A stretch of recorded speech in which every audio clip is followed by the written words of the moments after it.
So some people believe that everything that's happening in the world right now was actually predicted thousands of years ago. There's a passage in the Bible written almost 2,000 years ago, Revelation 13, verse 17. It says, "A mark will be required, placed on your right hand or your forehead, and without that mark, you cannot buy and you cannot sell." This is called the mark of the beast. And for most of human history, people assumed that this was just a metaphor from the Bible, kind of symbolic message that ancient texts used to describe power and controls in ways that people could visualize at that time, because obviously nobody could imagine the technology that would make this possible today. But if you're paying attention to the world and everything that's going on today, it almost seems like everything we're watching is part of some manufactured crisis, a transition in human history with a new opportunity to centralize power. We are now moving from the industrial age to the intelligent age. We are living in the transition to a new time, which will change everything. It will change how we communicate, how we work, how we live. But now in this new age, the base will be knowledge, data, and intelligent insights. Now, in the modern world, people call this prophecy the digital control grid. And I know how it sounds conspiratorial, but I want to show you some things that are actually happening right now. In 2025, a company co-founded by Sam Altman, the CEO of OpenAI, started deploying a device called the Orb. It's a silver sphere about the size of a bowling ball, and what it does is it scans the iris of your eye to get what's called your biometric signature. It's the one thing about your body that's completely unique to you and can never be changed. Now, in exchange for that scan, you will get something called a World ID, which is a digital proof that you are a real human being. As of right now, over 18 million people have already done this voluntarily. Why would they do that? It's because in a world of AI and robots, how do you prove you're actually a real person? This is how. The World ID is now being integrated into apps like Tinder, DocuSign, Zoom, Shopify, and dozens of other platforms. Sam Altman has said that proof of human will eventually be required by every website, every app, every transaction on the internet. People are really going to need this and really going to need to do this in a privacy-preserving way. So World ID is our effort at that. And our goal is to make World ID be this new proof of human for the internet. At the same time, the United States passed something called the Genius Act, which is a law that creates the legal framework for stablecoins, aka digital dollars. And what makes a stablecoin different from the cash in your bank account is that it can be programmed. It can be given rules. Rules about where it can be spent, on what, and when it expires, and whether it works outside a certain area. The World Economic Forum is also now arguing that water, soil, and even the air we breathe needs to be assigned a financial value. It needs to have a price, and it needs to be measured. Now we need to put the economics of water not only in terms of monetary values, but also in terms of governance, in terms of recognizing water as a commons that we now need to manage as a broad systems approach. If we're going to protect natural systems, one of the solutions is to bring nature onto the balance sheet, to bring nature into the ways that decisions are made within business, to allocate a value to it and to bring it into accounting and financial mechanisms. Basically, it means the air and water should not be freely accessible. They should be a financial asset. And while all of this is happening, there's been a huge build out of cameras, satellites, cell towers, and AI data centers in communities all across the world. Now, some of this framework was brought to light by Catherine Austin Fitts, who used to be the Assistant Secretary of Housing under President Bush. And she talks about a specific plan of how this is going to look like. She says that there's 3 parts that are being built that have never existed before in human history. So there are 3 sort of pillars that I track. One is the programmable money, and that's what we at Solari are trying to stop. The second is the digital ID, because you need digital ID systems that are interoperable globally, and then the local hardware. And those are sort of the three pillars. Programmable money, the global digital identity system, and the surveillance hardware to enforce both of those systems.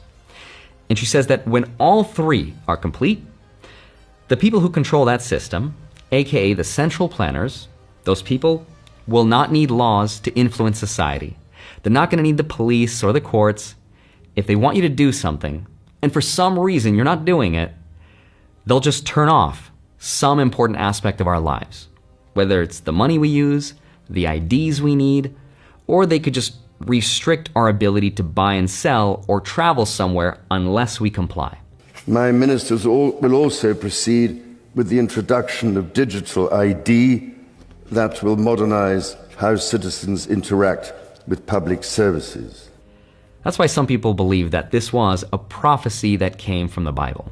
So in this video, I want to talk about what's being built, how this affects the investment markets, and what's going to happen to the idea of money itself. So with that said, let's get into it.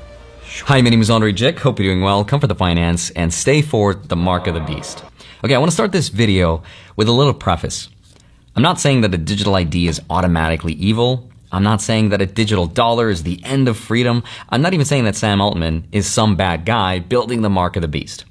Any one of these things on their own, you could argue, has a reasonably good explanation. Like a digital ID is really convenient. I've lost my ID so many times before, it'd be nice just to have it on my phone. A programmable money could lower the risk of fraud. That's also nice. And cameras can make neighborhoods safer. These are all genuinely true and good reasons, but here's the thing. They're all being built together at the same time by connected institutions that'll be managed by a system that has never existed before. And it's the combination of them that allows for the centralization of power in a way that was never possible in human history. Now, here's something that's going to blow your mind. One of the main companies that's going to be building the surveillance and data infrastructure for this system is called Palantir. You've probably heard of it. Palantir is here to disrupt and make the institutions we partner with the very best in the world, and when it's necessary, to scare enemies and on occasion kill them. Check out Palantir shares surging 22% after the company cited a boom in demand for its AI software from the U.S. government. We're doing it. We're doing it. And I'm sure you're enjoying this as much as I am. There's been a lot of videos about this company, and people that invested in this stock a couple of years ago made a lot of money. But what does Palantir actually do? Palantir is a data analytics company founded by Peter Thiel, and it works mostly with governments, intelligence agencies, and militaries around the world. Now, maybe you knew that, but what you might not have known is what Palantir means. In Lord of the Rings, a Palantir stone is a magical object that allows its users to predict the future or to see what's going on in a remote location. It was originally created by the elves. It was meant to be used for good purposes. It is potentially a very dangerous technology. It's very powerful. The name comes from J.R. Tolkien's Lord of the Rings. And in that story, the Palantiri are ancient seeing stones, and they let whoever holds them see anything, anywhere, at any time. They are the all-seeing eyes of Middle-earth. And in that story, Sauron uses them, not just to watch, but to manipulate Middle-earth, to show people only what he wants them to see. What is that in the modern day? That's the algorithm. To make people believe things that aren't necessarily true. It feeds people their worst impulses and fears. Now, I'm not saying this is a prophecy of the Bible, but I am saying that symbolism like this doesn't happen by accident. And having said all that, let me explain how all of this is going to work. Catherine Austin Fitts says that this system is made up of 3 different parts.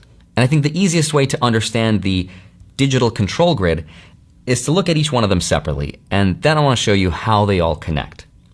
The first pillar is programmable money, which they say is needed in a world where AI will replace all the jobs. The second pillar is a global digital identity system. And the third pillar is the cameras that are going to watch everything we do. Now, if we fast forward to today, 2026, all three of these pillars are either already built or they're in the process. So let me explain the first part of this story, which is money. Okay, so let's talk about that first part, money. And I want to start with something really basic. Right now, the dollar in your bank account is just a number. It has no rules attached to it. You can spend it on whatever you want, wherever you want, whenever you want, for the most part. You can give it to whoever you want as well, and the bank might ask questions if you move a big amount, but fundamentally, the money is yours and it's what's called neutral. It doesn't care what you spend it on. Programmable money is different because that money comes with conditions fused into the currency itself. So imagine you get a paycheck and it's only valid for a certain amount of time before it expires. Or it can only be spent within your state. Or it can't be used to buy certain things, maybe a certain cryptocurrency, or meat because of a carbon policy, or energy is just too expensive. Now, I'm not saying that these specific rules are coming tomorrow. I'm just saying that the technology to do all of this already exists, and the legal framework to deploy it is being built right now. In the United States, for example, the Genius Act was passed in 2025. That law created the official regulatory framework for stablecoins, aka digital dollars issued on a blockchain. Now, Catherine Austin Fitts points out that buried inside the Genius Act is a requirement that all stablecoin issuers must connect to a Treasury Department pipe, one that applies KYC, know your customer rules, and anti-money laundering rules, and sanctions enforcement. And once this connection exists, it can be integrated with anything, including a social credit system. What's a social credit system, right? A social credit system is basically a score that gets assigned to you based on your behavior. It's going to measure things like, did you pay your bills on time? Score goes up. Did you jaywalk or post something critical of the government online or associate with someone that the system flagged as a problem? Score goes down. And your score determines what you'll be allowed to do. A high score means you get access to better loans, faster travel, more opportunities. A low score means you can't buy a plane ticket. You can't get certain jobs. This is already a proven model in China.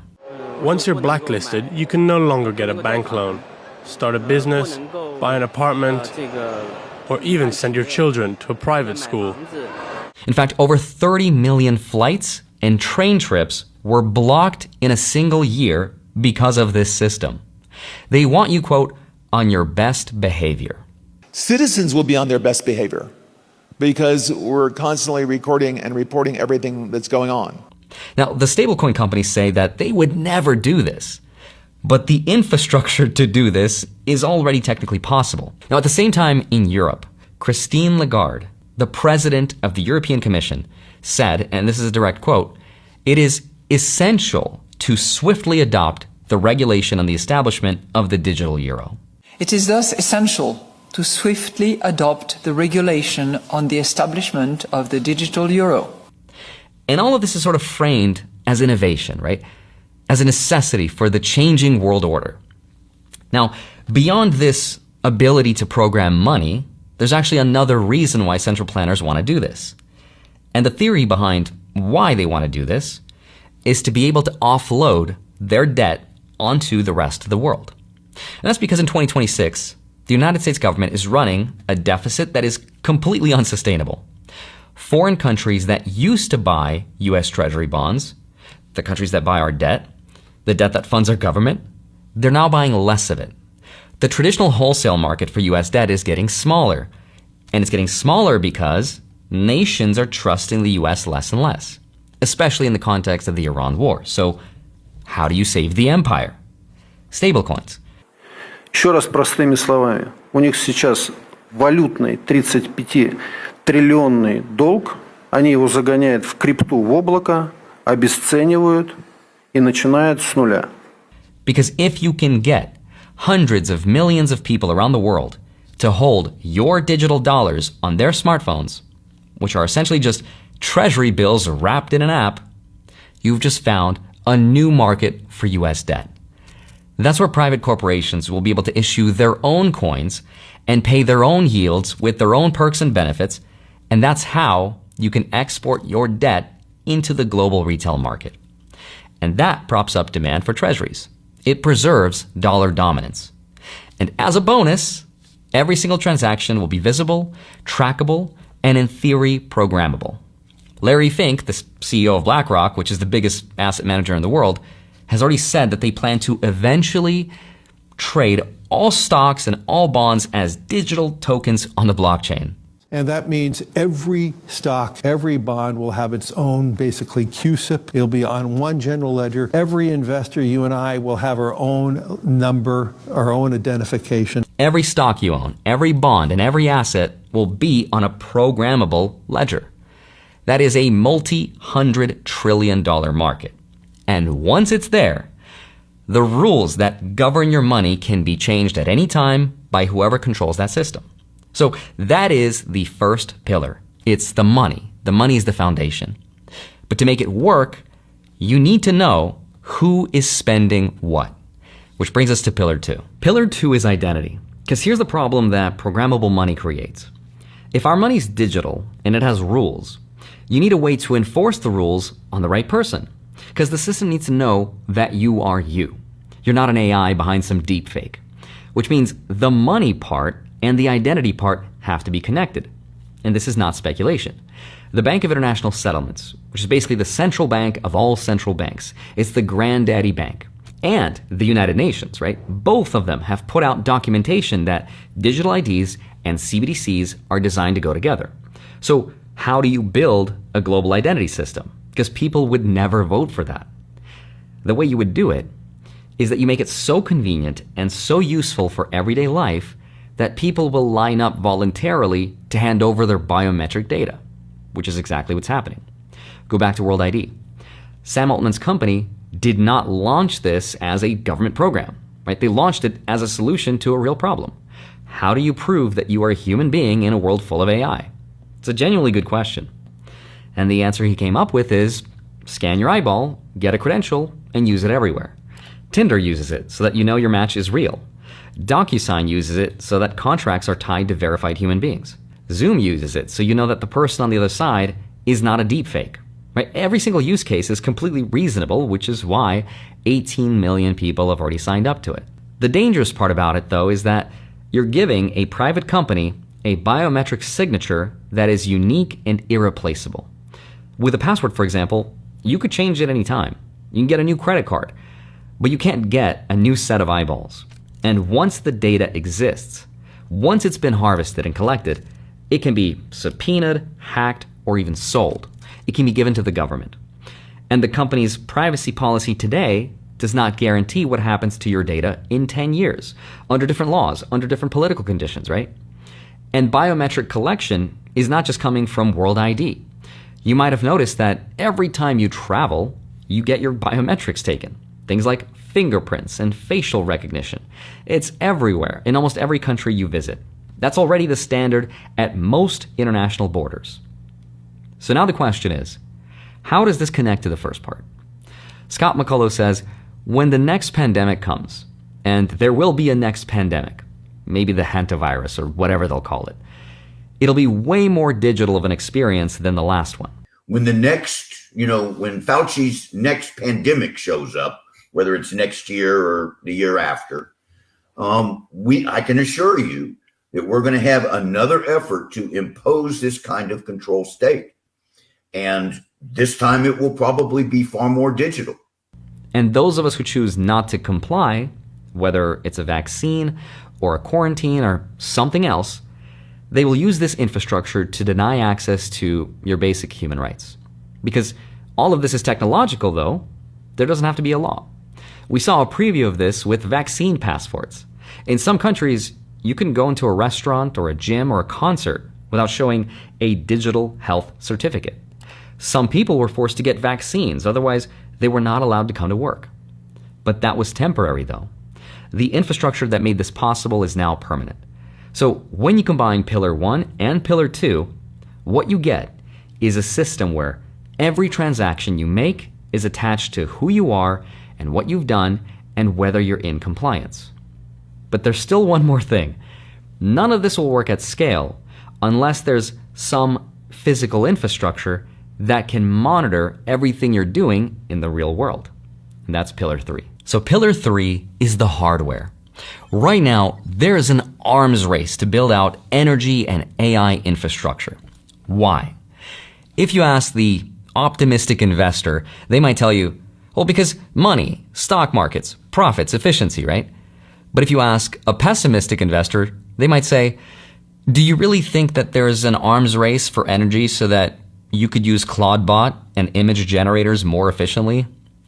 Maybe it's because the energy that's needed to manage and consolidate all the cameras, all the biometrics, and all the data is going to be massive, right? That's why there's a huge push for technologies like spatial control. It's this ability to track where people are and then express that location in real time mathematically.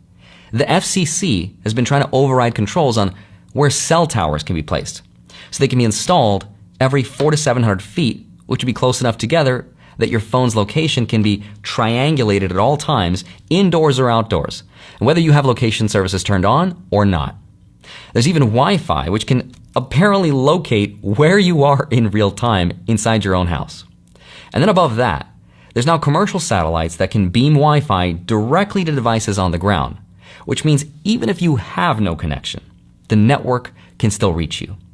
Now, why would they want to do any of this? It's because that will allow for the ability to program your money specifically, such that it might not work more than a mile from your house. This applies to your car as well. There's something called the kill switch. Congressman Thomas Macy is trying to remove it, but it is now legally required in every new car sold in America. It's a switch that can remotely turn off your car. That's the law right now. But there is a law that states that every vehicle manufactured is going to have a kill switch in it. The car itself will monitor your driving. And if the car thinks that you're not doing a good job driving, it will disable itself. So the car dashboard becomes your judge, your jury, and your executioner. That's why Pillar 3 is the hardware.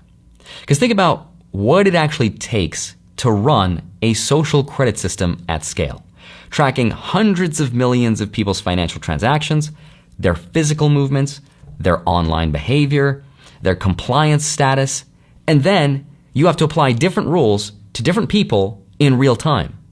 That is almost an incomprehensible amount of data processing, and you need the most powerful computing infrastructure ever built to do it, which is exactly why it's being built right now at a speed and scale that has no historical comparison. But in order for the system to work, all of this has to be stored and interpreted in one place. Someone has to turn this data into a unified picture of every person, right? You have to build a risk profile. And that's exactly what Palantir was built to do. Co-founded by Peter Thiel back in 2003, its mission, providing software that customers use to integrate volumes of data from images to spreadsheets into a central platform where it can then be securely analyzed and interpreted. It was built to fuse data from multiple sources into one story about your life. It was built for the military and intelligence agencies, and it is now being integrated into healthcare systems, financial systems, and government infrastructure around the world, tied together and processed by AI. So Pillar 1 controls what your money can do, Pillar 2 knows who you are, and Pillar 3 tracks where you are and what you're doing. And when those systems are fully connected, and they're being connected right now, the result is that everything you buy, everywhere you go, every transaction, and every behavior is attached to your verified identity that is monitored in real time and given a social score. And if your behavior falls outside the system, it just sort of turns off a dial. Like maybe your credit card stops working at the gas station. Oh wait, you drive an electric car, do you? Well, that's too bad. You can't go beyond your city limits. Or maybe your ID fails verification at the airport, so you can't travel. Or your account gets flagged. Hey, we noticed you traveled a mile beyond the allowable limit since you didn't get a vaccine, right? You're a threat. That is the digital control grid. And the reason I'm making this video right now in May of 2026 is that in order to get this system the kickstart that it needs, there has to be a crisis in order for the central planners to have their opportunity to fix said crisis. In this new world, we have to accept transparency, and I would even say total transparency. Everything is going to be transparent, and we have to get used to it. We have to behave that way. It becomes, how should I put it, part of your personality. But if you have nothing to hide, there's no need to be afraid.